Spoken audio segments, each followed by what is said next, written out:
मैंने 55 वर्ष की उम्र में संस्कृत भाषा सीखी।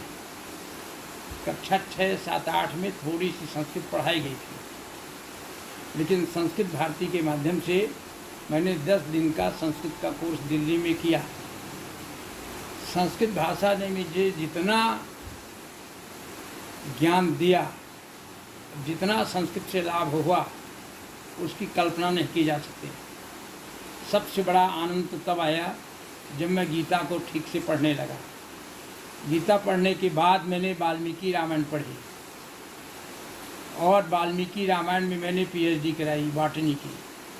औषधि पौधों का वर्णन जो वाल्मीकि रामायण में आता है, उस पर मेरे विद्यार्थी को, जो प्रिंसिपल है, उसको पीएचडी की डिग्री मिली। और उसके बाद मैंने वेद और उपनिषद पढ़ना शुरू किया। मैंने बॉटनी की पीएचडी में जो ओरिजिन ऑफ यूनिवर्स की हिस्ट्री ऑफ यूनिवर्स बताई गई, तो उसका वर्णन सबसे पहले वेदों में आता है, ऋग्वेद में आता है।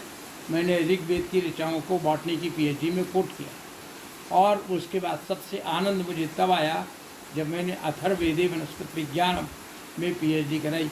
अथर्ववेद में वर्णित 60 से ज़्यादा पौधों को पहचानने में मुझे मदद मिली, और वो जो सारे पौधे हैं आज भी पाए जाते हैं। इसका अर्थ ये हुआ कि हमारे वैदिक युग में हमारे ऋषियों को पौधों की कितनी सुंदर जानकारी थी। और तब एक बात सही हो गई, जो मैंने इलाहाबाद विश्वविद्यालय में सोचा था पीएचडी करने के दौरान 1980 के आसपास, कि वनस्पति विज्ञान के जनक व्यास के पिताजी ऋषि पराशर हैं, न कि थियोफ्रस्टस।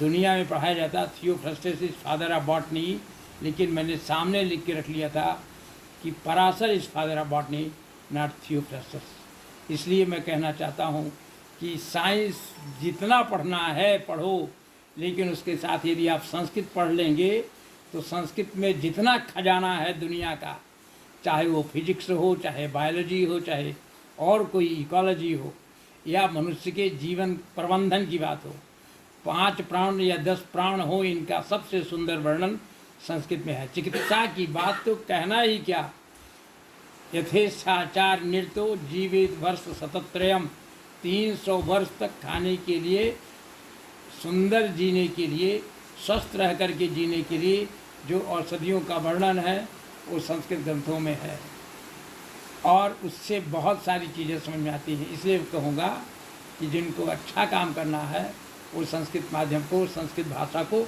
अवश्य सीखें। इंजीनियर हो, डॉक्टर हो, प्रोफेसर हो, वैज्ञानिक हो, कुछ भी हो, वकील हो, किसान हो, और सामान्य जन आनंद के लिए अपने स्ट्रेस मैनेजमेंट के करना हो, सबके लिए संस्कृत सीखना बहुत आनंददायी है। जयतु संस्कृतम वदतु संस्कृतम। ओ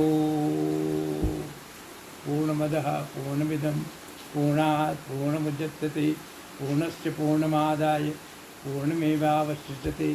हरिः ओम्।